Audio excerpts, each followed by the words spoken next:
Oke, materi selanjutnya adalah tentang kelembaban. Nah, kelembaban ini sebenarnya menunjukkan seberapa banyak kandungan uap air di dalam suatu udara. Nah, nanti kelembaban ada macam-macam ya, ada kelembaban relatif, kemudian ada kelembaban absolut, ada kelembaban spesifik. Nah, di sini ada kelembaban relatif. Kelembaban relatif ini biasanya dinyatakan dalam persen ya. Tentu saja ini satuan yang non SI dan merupakan jumlah uap air dalam udara dinyatakan dalam persentase jumlah maksimum yang mungkin pada suatu temperatur tertentu. Jadi pertama yang bisa kita ketahui di sini adalah bahwa jumlah maksimum uap air di dalam suatu udara itu berbeda-beda tergantung dari temperaturnya. Nah, seperti yang sudah kita pelajari sebelumnya bahwa ketika temperatur udara itu lebih tinggi, maka dia bisa menampung lebih banyak uap air. Nah, sedangkan ketika temperaturnya lebih rendah, dia bisa menampung uap air dengan jumlah yang lebih sedikit dibandingkan udara yang punya temperatur lebih tinggi. Gitu. Nah, ibaratnya seperti ini untuk kelembaban relatif adalah ketika kita punya suatu wadah gitu ya, punya suatu wadah gelas misalnya ya, kemudian diisi oleh air. Ketika gelasnya terisi penuh, maka dia jenuh air. Nah, gelasnya jadi jenuh air, itu artinya kelembaban relatifnya menjadi 100%. Nah, kondisi di mana kelembaban relatifnya ini 100% itu sering disebut sebagai kondisi yang jenuh gitu ya. Nah, ketika air gelasnya ini cuma terisi oleh setengahnya saja gitu ya, air cuma mengisi setengah gelas saja, maka itu artinya kelembaban relatifnya baru 50%. Nah, padahal dia masih bisa menampung 2 kali lipatnya gitu kan. Oke. Nah, jadi sederhananya seperti itu. Kelembaban relatif adalah perbandingan antara jumlah uap air dengan jumlah uap air maksimum yang bisa ditampung oleh suatu udara pada temperatur tertentu.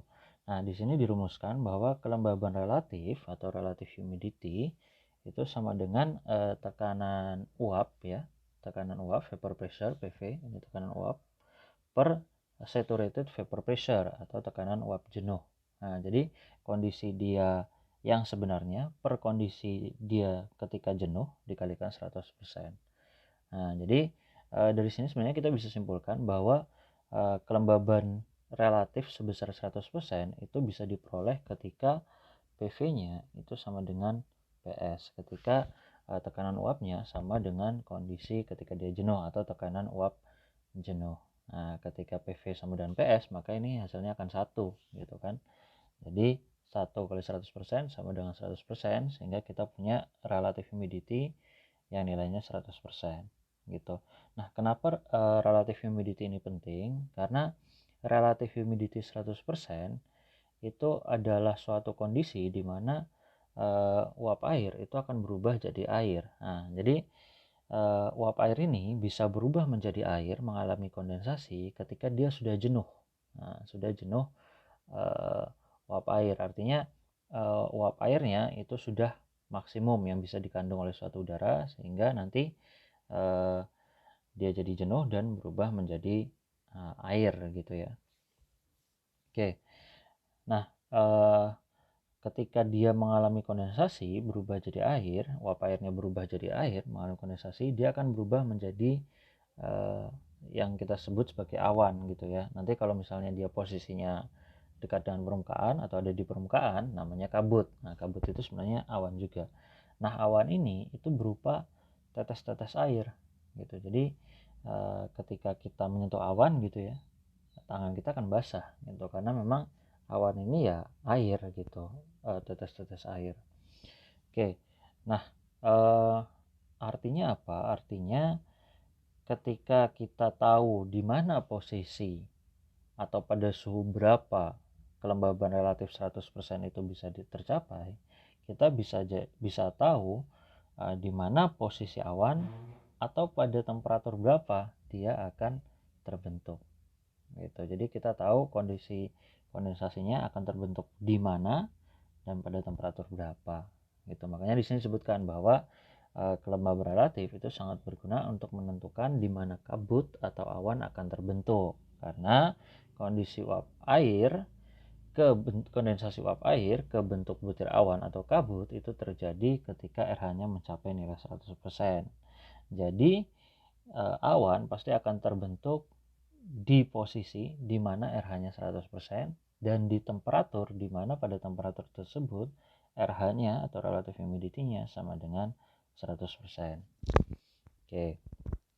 Nah, di grafik sebelah kanan ini kita bisa lihat sumbu X-nya itu berupa temperatur, kemudian sumbu Y-nya adalah vapor pressure ya atau tekanan uap dalam hektopascal. Nah, kemudian di situ ada sebuah garis ya yang warna merah.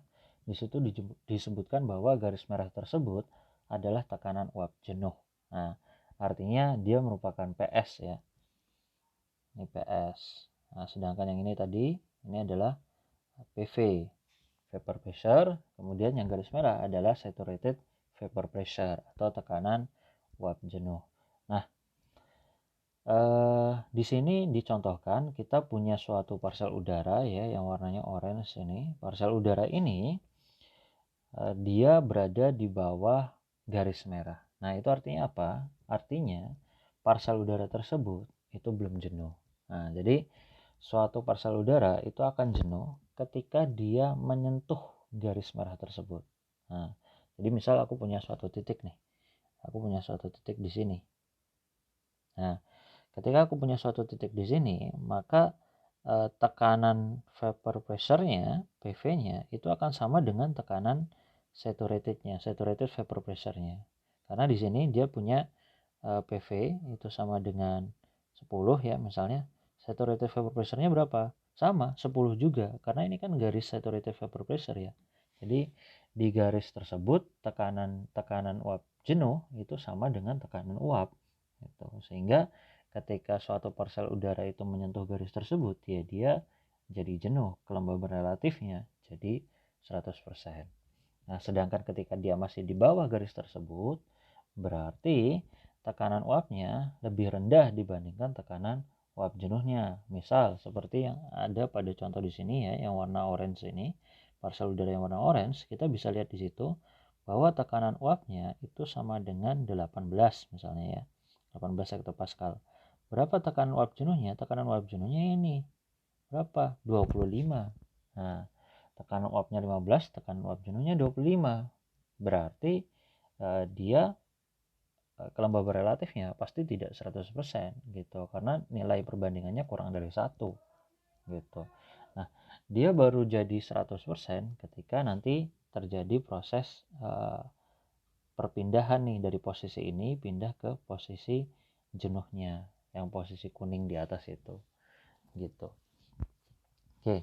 Nah, jadi di sini yang perlu dipahami pertama adalah garis merah tersebut adalah tekanan uap jenuh, di mana ketika suatu parsel udara itu berada di garis merah, berarti tekanan uapnya sama dengan tekanan uap jenuh, sehingga relative humidity-nya sama dengan 100%.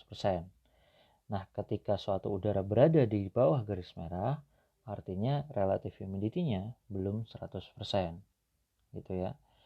Atau bisa juga bagaimana dengan wilayah di atas garis gitu kan. Nah, wilayah di atas garis itu juga wilayah di mana kondisinya sudah jenuh. Jadi yang garis merah itu adalah batas minimumnya. Nah, atau bisa kita uh, kita hubungkan dengan fase ya, fase air. Di sini bisa kita sebut adalah wilayah di mana dia berupa cairan, ya kan? Sedangkan di sini dia masih berupa uap. Nah, jadi kondisi yang ada di bawah garis itu adalah kondisi di mana fasenya masih berupa uap, sedangkan di atas garis itu fasenya berupa cairan. Artinya dia sudah mengalami kondensasi. Nah, sudah berubah dari uap menjadi cairan, menjadi tetes air gitu ya atau butir air. Oke.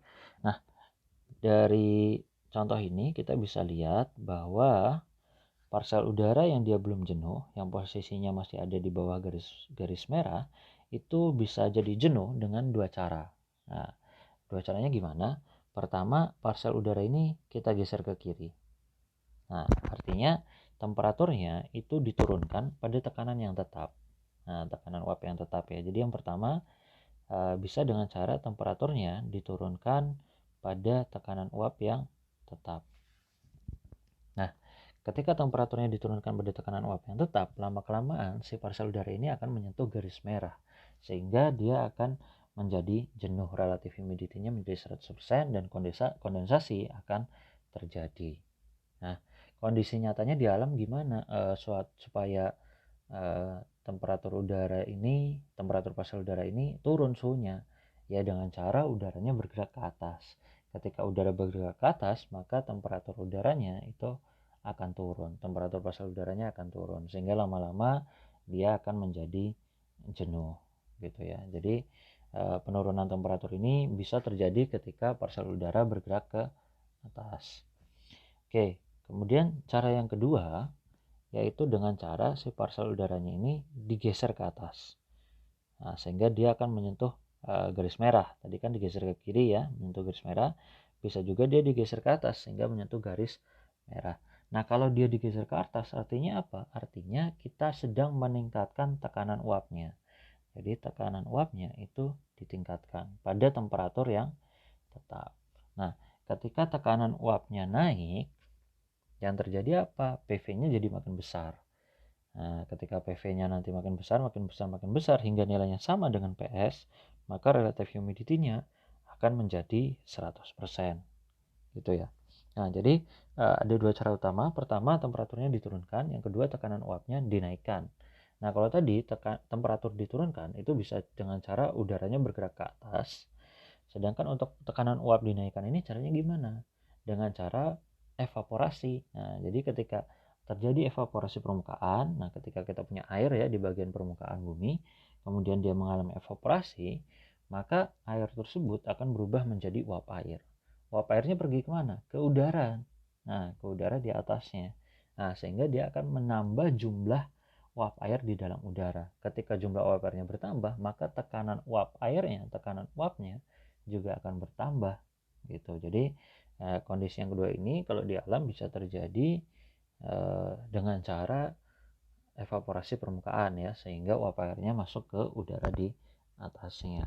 Nah, jadi penurunan temperatur bisa dengan cara udaranya naik, peningkatan tekanan uap bisa dengan cara evaporasi permukaan. Nah, jadi kita punya dua cara ya, temperaturnya diturunkan atau tekanan uapnya dinaikkan. Tapi sebenarnya masih ada cara yang ketiga. Nah, cara yang ketiga ini bisa terjadi kalau misalnya kita punya dua udara yang berbeda. Kalau di sini kan contohnya cuma satu partikel udara, makanya cuma ada dua cara. Tapi kalau misalnya kita punya dua udara, misalnya aku punya satu partikel udara di sini, artinya temperaturnya kecil ya.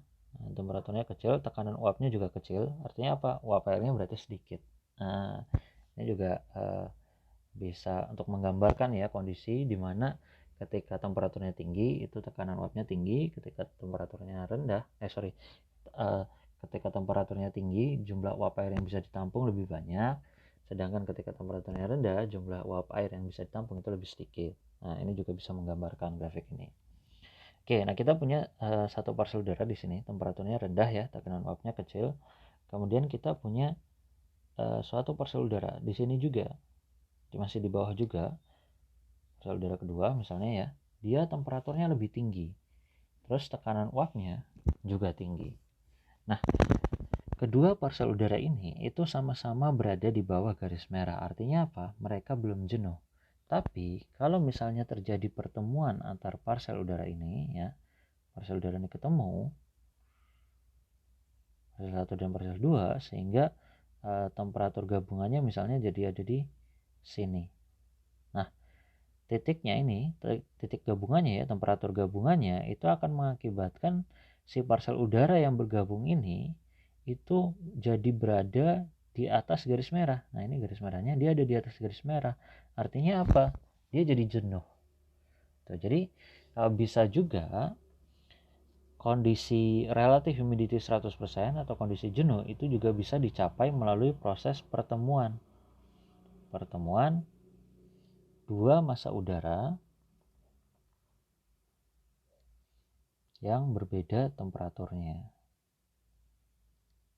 Nah, misalnya massa udara yang panas dengan massa udara yang dingin.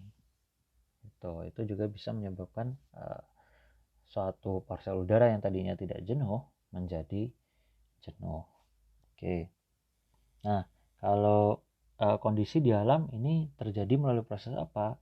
Ya, nomor 3 ini bisa terjadi di daerah front. Nah, sebelumnya kita sempat bahas ya bahwa front itu pertemuan antara massa udara panas dengan massa udara dingin. Jadi pada pertemuan ini udara bisa jadi jenuh. Makanya ketika kita belajar tentang stabilitas atmosfer di daerah frontnya itu terbentuk awan gitu. Karena memang pertemuan dua massa udara yang berbeda temperatur itu bisa menyebabkan terjadinya kondensasi gitu. Oke, apalagi didukung dengan naiknya udara yang panas di atas udara yang dingin sehingga akan ada pergerakan naik. Ketika udaranya bergerak naik, proses ini juga secara otomatis terjadi gitu. Proses penurunan temperatur secara otomatis juga terjadi. Nah, ini juga akan mendukung terjadinya kondensasi gitu. Suatu udara yang tidak jenuh berubah menjadi udara yang jenuh uap air. Oke. Nah, sebenarnya untuk kelembaban relatif ya, itu rumusannya tidak hanya seperti ini ya, tidak hanya 100% dikalikan PV per PS. Rumusnya bisa macam-macam. Kita tidak hanya bisa menggunakan tekanan uap saja, bisa juga kita menggunakan mixing ratio gitu kan. Berarti kita bandingkan mixing ratio udaranya dengan mixing ratio jenuhnya dikalikan 100%. Bisa juga menggunakan kelembaban spesifik dan lain-lain gitu. Jadi rumusnya tidak hanya ini, bisa macam-macam. Oke, nah kemudian kelembaban spesifik atau specific humidity. Nah, kelembaban spesifik itu adalah perbandingan massa uap air terhadap massa udara lengas atau massa udara lembab. Nah, sebelumnya kita sudah belajar di awal bahwa massa udara lengas itu sama dengan massa udara kering plus massa uap air, atau udara lengas itu sama dengan udara kering plus uap air gitu kan. Sehingga ketika kita punya perbandingan massa uap air terhadap massa udara lengas yang di sini disebut sebagai kelembaban spesifik ya, simbolnya Q, itu berarti rumusnya ya sama dengan MV massa uap air vapor mass ya per vapor mass plus air mass gitu kan. Massa vapor uap air plus massa udara kering. Air di sini adalah udara kering gitu. Nah, jadi rumusnya MV per MV plus MA, di mana MV plus MA ini sama dengan massa udara lengas. Oke, nah kemudian kita punya kelembaban absolut atau densitas uap ya, absolute humidity atau vapor density. Nah, kelembaban absolut ini sesuai namanya ya, dikenal juga sebagai densitas uap. Kita tahu densitas itu kan sama dengan massa per volume. Nah, jadi kelembaban absolut itu adalah massa uap air per satuan volume udara lengas. Jadi kalau misalnya dirumuskan ya, kelembaban absolut itu sama dengan massa uap air vapor mass ya per volume udara lengas. Berarti volume vapornya, volume uap airnya plus volume udara kering, volume air gitu. Kemudian ada perbandingan campuran atau mixing ratio. Nah, perbandingan campuran atau mixing ratio ini adalah perbandingan massa uap air terhadap massa udara kering. Nah, jadi ketika kita punya udara lengas, uap airnya dikeluarkan dari udara lengas tersebut sehingga kita punya udara kering dan uap air. Nah, ketika kita bandingkan massa uap airnya terhadap massa udara kering, maka kita punya yang namanya mixing ratio, perbandingan massa uap air terhadap massa udara kering. Oke, nah yang selanjutnya adalah titik embun atau temperatur titik embun ya, dew point. Dew point biasanya disimbolkan dengan TD. Nah, dew temperatur ya atau temperatur titik embun. Nah, temperatur titik embun ini adalah temperatur di mana suatu parsial udara dengan kandungan uap air yang konstan. Artinya apa? Kalau uap airnya konstan, berarti PV-nya itu konstan, tekanan uapnya konstan. Harus didinginkan pada tekanan tetap. Nah, makanya di sini disebutkan pada tekanan tetap. Karena kandungan uap airnya konstan, berarti tekanannya tetap untuk menjadi jenuh. Nah, kalau di grafik yang tadi, itu yang mana yang disebut sebagai kelembaban relatif? Oke, coba kita lihat grafik yang tadi. Nah, di sini kita punya partial udara. Nah, tadi pengertian dari temperatur titik embun itu kan temperatur di mana suatu partial udara harus didinginkan pada tekanan uap yang tetap. Nah, berarti kan dia digeser ke kiri. Nah, pada tekanan uap yang tetap. Jadi tetap di sini, dia nggak ada pergerakan naik turunnya. Nah, dia digeser ke kiri sehingga menjadi jenuh. Nah, berarti ini adalah temperatur titik embunnya. Nah, di sini berapa nih? Misal ini karena tengah-tengah ya. Anggap saja temperatur titik embunnya adalah 15 derajat Celcius. Oke, kemudian kita punya depresi titik embun. Nah, depresi titik embun itu apa? Depresi titik embun adalah perbedaan temperatur partial udara dengan temperatur titik embunnya. Nah, tadi kita punya partial udaranya itu suhunya 22 ya. Ini tinggal kita tarik aja ke garis temperatur 22 derajat Celcius, sedangkan temperatur titik embunnya itu 15 derajat Celcius. Berarti depresi titik embunnya berapa? 22 kurangi 15 sama dengan 7 derajat Celcius. Jadi depresi titik embunnya itu sama dengan 7 derajat Celcius. Oke. Nah, tadi kita sudah bicara tentang kelembaban, di mana ketika suatu partial udara itu punya kelembaban relatif sebesar 100%, artinya uap air yang dikandung oleh suatu udara itu sudah maksimum sesuai dengan kapasitas dari udaranya itu sendiri, maka yang terjadi adalah proses kondensasi. Nah, proses kondensasi ini akan menghasilkan yang namanya awan. Nah, sebenarnya ada banyak jenis hasil kondensasi ya. Salah satunya adalah awan. Selain itu tadi ada kabut gitu.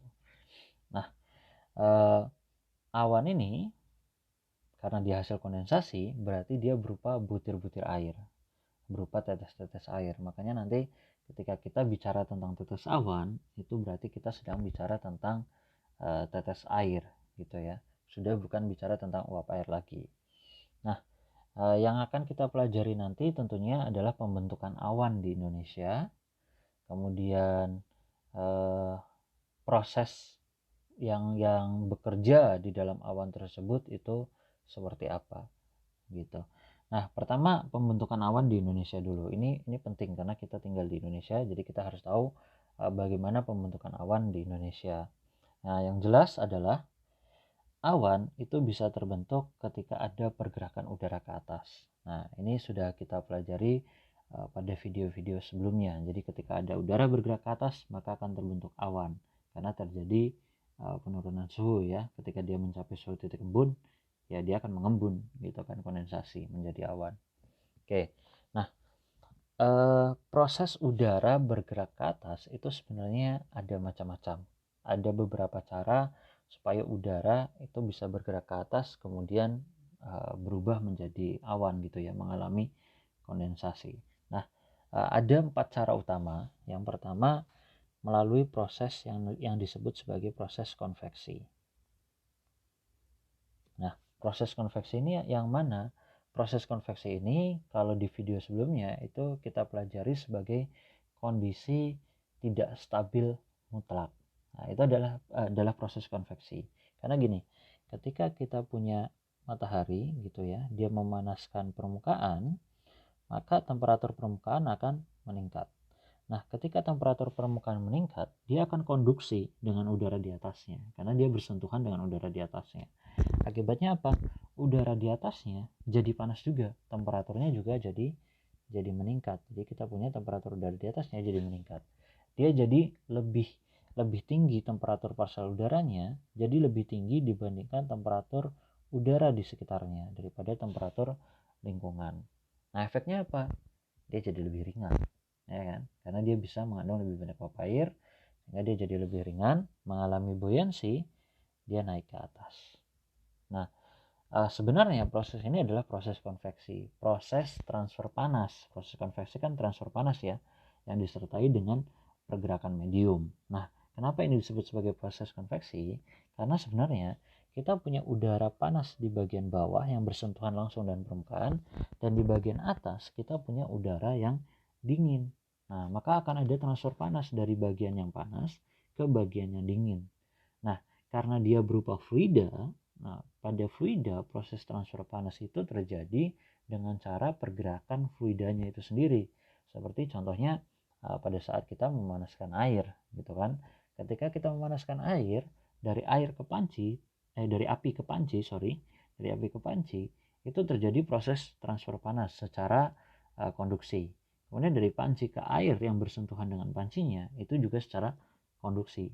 Tapi dari air yang bersentuhan dengan panci yang lebih panas dengan air yang tidak bersentuhan langsung dengan pancinya, air yang lebih dingin, itu terjadi transfer panas juga. Nah, transfer panasnya itu transfer panas secara konveksi, di mana airnya, nah misalnya nih pancinya ya, air di sini misalnya panas yang di bagian bawah, air yang di bagian bawah ini akan bergerak ke atas, ke bagian yang lebih dingin. Nah, jadi dia akan membawa panas ke bagian atas sehingga nanti bagian atasnya jadi lebih hangat. Nah, lebih hangat dan air yang tadi itu jadi lebih dingin. Kemudian dia akan turun, ketika dia dingin dia akan turun, kemudian dia akan dipanaskan lagi, naik lagi. Dan seterusnya sampai di bagian atas itu juga menjadi panas. Gitu. Nah, artinya proses ini kan proses konveksi nih. Ini proses konveksi ya, di mana terjadi proses transfer panas dari bagian bawah yang lebih panas ke bagian atas yang lebih dingin. Nah, hal yang serupa juga terjadi di atmosfer. Nah, jadi ketika kita punya udara yang panas yang bersentuhan langsung dengan permukaan dan udara dingin di atasnya, maka akan terjadi transfer panas dari bagian yang dingin dari bagian yang panas di bawah ke bagian atas yang lebih dingin. Nah, caranya adalah dengan si partikel udara panasnya itu akan bergerak ke atas sehingga dia akan jadi makin besar gitu ya. Dia akan mengalami ekspansi, kemudian dia mengalami pendinginan karena dia bergerak ke atas. Tapi udara di atasnya nanti jadi lebih hangat karena ada transfer panas dari bagian bawah. Nah, ketika udaranya bergerak ke atas, maka lama kelamaan dia temperaturnya mendingin, dan ketika dia mendingin, temperaturnya lama-lama akan menyentuh temperatur titik embun. Nah, ketika temperaturnya sama dengan temperatur titik embun, ya dia akan mengembun, terbentuklah awan. Nah, proses ini disebut sebagai proses konveksi. Nah, sebenarnya kan sama dengan proses atau kondisi tidak stabil mutlak, gitu kan. Itu juga suatu proses konveksi. Oke, itu yang pertama. Nah, yang kedua bisa melalui proses yang disebut sebagai proses konvergensi. Pada proses ini yang terjadi adalah pertemuan dua massa udara, pertemuan dua udara gitu ya, dua partikel udara. Nah, itu terjadi pada daerah dengan tekanan rendah. Jadi kalau misalnya aku punya permukaan, kemudian di situ ada tekanan udara rendah ya, seperti misalnya di daerah ekuator dan di lintang 60 tekanannya rendah, maka udara akan bergerak ke situ. Nah, ketika udara bergerak ke situ, bertemu, konvergensi, yang terjadi selanjutnya apa? Dia nggak bisa bergerak ke bawah, sehingga mau tidak mau udaranya akan bergerak ke atas. Nah, ketika udaranya bergerak ke atas, kemudian temperaturnya menyentuh temperatur titik embun, maka terbentuklah awan. Nah, ini proses membentuk awan secara konvergensi. Jadi terjadinya karena ada dua udara yang bertemu sehingga dia naik ke atas, kemudian terbentuk awan. Gitu ya. Nah, kemudian proses yang ketiga itu adalah proses orografis. Proses orografis ini sesuai namanya, oro itu gunung. Jadi dia dipengaruhi oleh adanya gunung, adanya topografi berupa gunung. Nah, kalau misalnya kita punya gunung kayak gini ya, kita punya gunung, maka ketika ada udara yang melewati gunung tersebut, nah dia kan nggak bisa nembus gunungnya, sehingga mau tidak mau udaranya akan naik. Dia akan mendaki gunung udaranya. Nah, ketika udaranya naik, dipaksa naik oleh adanya orografi, adanya gunung, maka udara tersebut lama-lama temperaturnya akan turun, menyentuh temperatur titik embun, sehingga terbentuklah awan. Nah, ini adalah proses pembentukan awan secara orografis. Jadi terjadi karena adanya penghalang ya, biasanya berupa gunung. Itu dia dipaksa naik karena ada gunung, ada penghalang. Oke, kemudian kondisi yang keempat itu adalah proses pembentukan awan secara frontal. Nah, dengan adanya front gitu ya.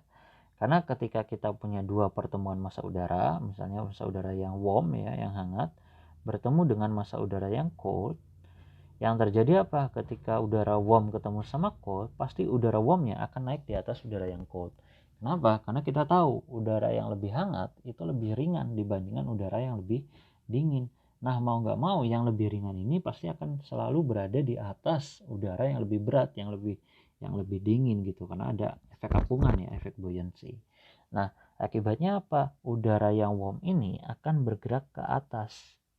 Nah, di sepanjang batas antara pertemuan udara panas dengan udara dingin, di sepanjang frontnya, sehingga nanti di batas frontnya akan terbentuk awan gitu. Nah, ini adalah proses pembentukan awan secara frontal.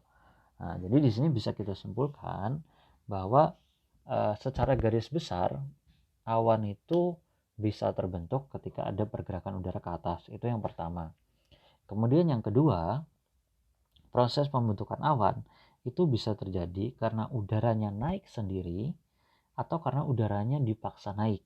Nah, makanya nanti kita punya yang namanya CCL dan LCL. Nah, jadi CCL dan LCL. CCL ini adalah convective condensation level ya, convective condensation level. Kemudian LCL adalah lifting condensation level.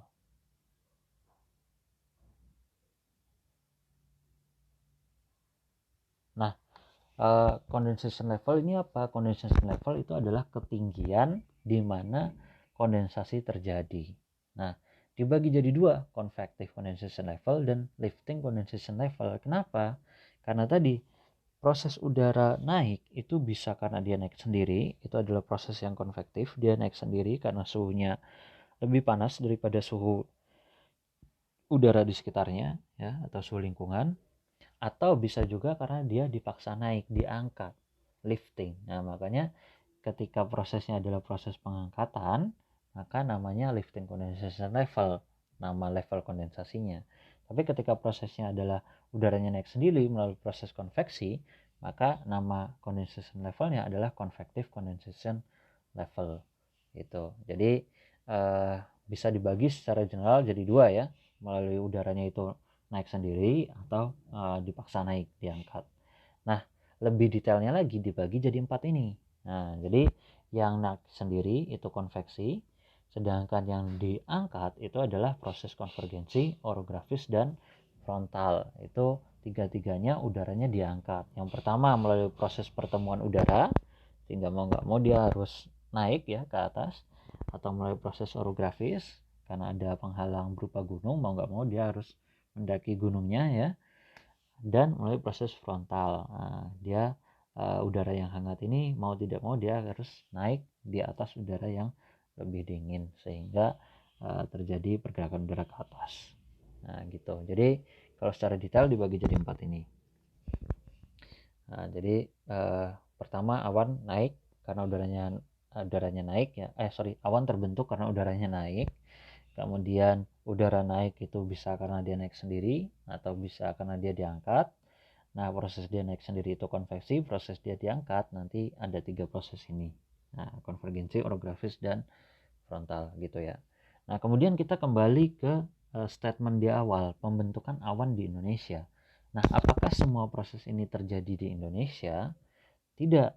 Nah, jadi proses pembentukan awan yang terjadi di Indonesia itu terutama ada 3 proses, yaitu yang konveksi, karena Indonesia di daerah ekuator, artinya dia menerima banyak panas ya, menerima banyak panas dari matahari, sehingga pasti suhu udaranya itu relatif tinggi dibandingkan daerah-daerah di sekitarnya. Jadi proses konveksi pasti akan terjadi di Indonesia. Kemudian yang kedua adalah proses konvergensi. Nah, karena Indonesia itu berada di daerah ekuator, di mana daerah ekuator itu sendiri adalah daerah di mana tekanannya rendah gitu ya, di mana ada sabuk tekanan rendah yang dikenal sebagai ITCZ, Intertropical Convergence Zones gitu kan. Nah, makanya di situ pasti ya terjadi proses konvergensi. Nah, terjadi pertemuan udara Sehingga di situ pasti akan terbentuk awan yang terbentuk melalui proses konvergensi udara, melalui pertemuan udara. Nah, jadi proses konvergensi itu juga terjadi di Indonesia. Kemudian proses yang ketiga apa? Proses orografis. Itu juga terjadi di Indonesia. Kenapa? Karena kita tahu bahwa Indonesia itu banyak gunung-gunungnya. Nah, kalau dia banyak gunung, berarti proses pengangkatan udara yang disebabkan oleh adanya gunung ini pasti terjadi di Indonesia. Nah, jadi tiga itu yang terama. Sedangkan frontal itu secara skala yang besar ya, secara skala global di Indonesia tidak terjadi. Kenapa? Karena di Indonesia udara yang bertemu itu udara panas dari lintang 30 utara dan udara panas dari lintang 30 selatan. Nah, seperti yang sudah kita pelajari sebelumnya. Nah, berbeda dengan lintang 60 di mana pertemuannya antara massa udara dingin dari kutub dengan massa udara hangat dari lintang 30.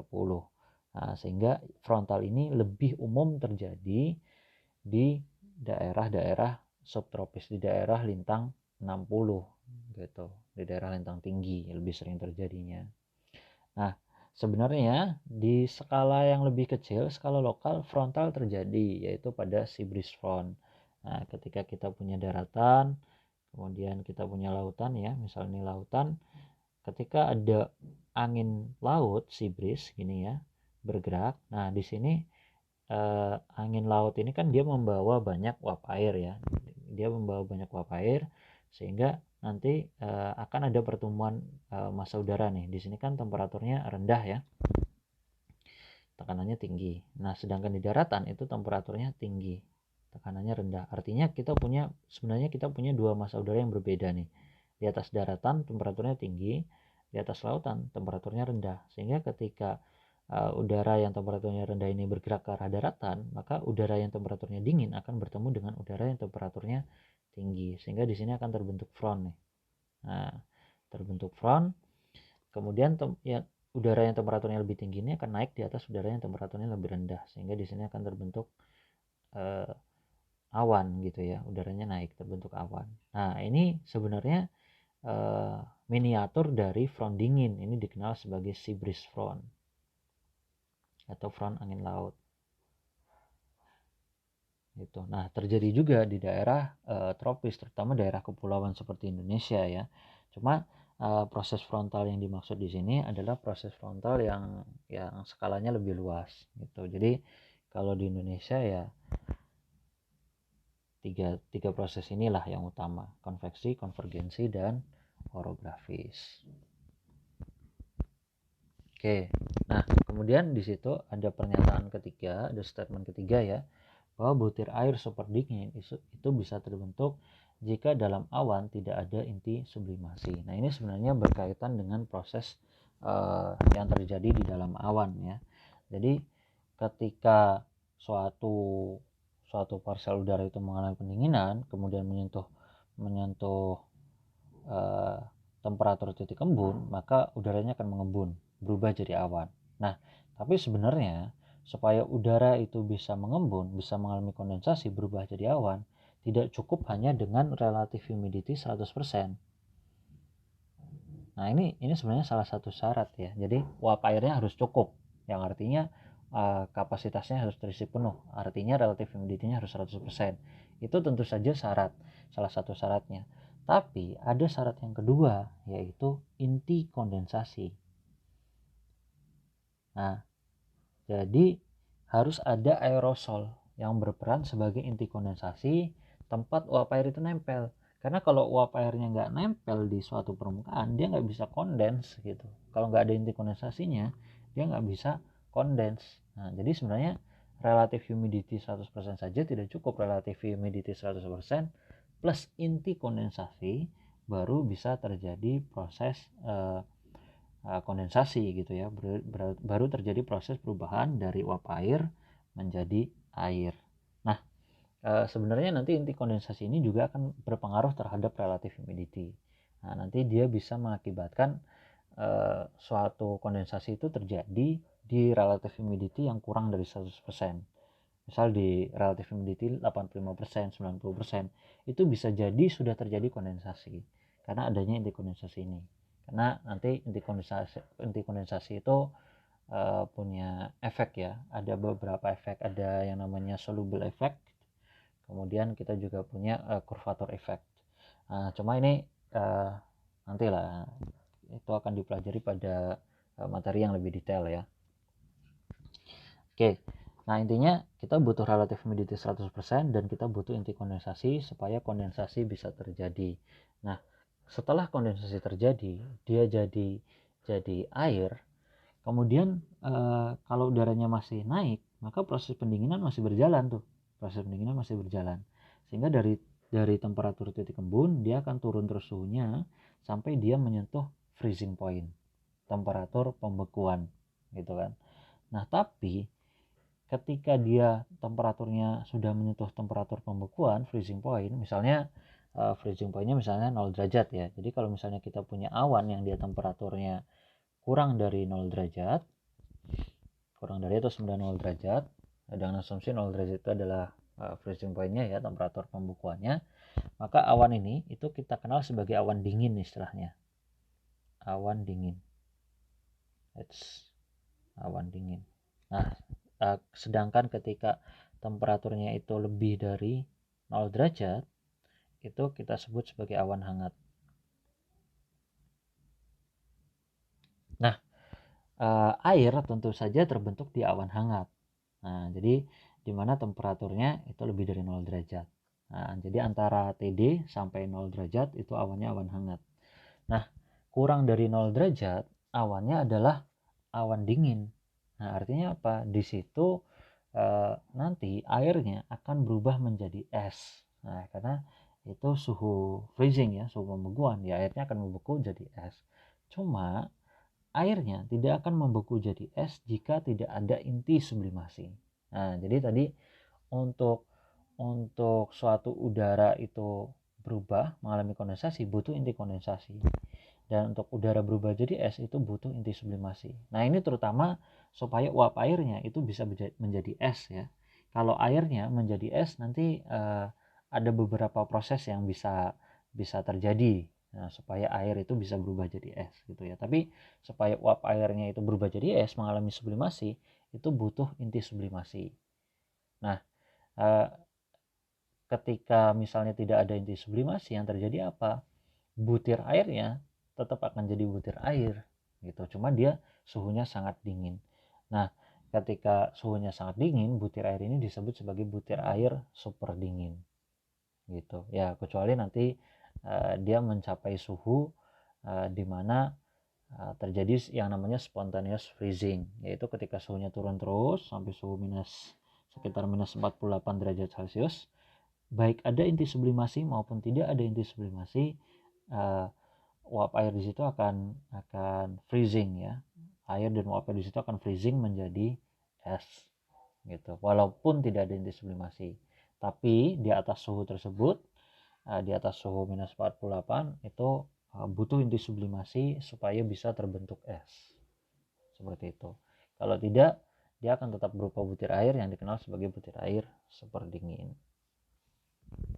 Oke. Nah, itu gambaran umumnya untuk proses yang terjadi di dalam awan. Selanjutnya akan dijelaskan lebih detail nanti ya ketika kita mempelajari tentang kondensasi dan presipitasi.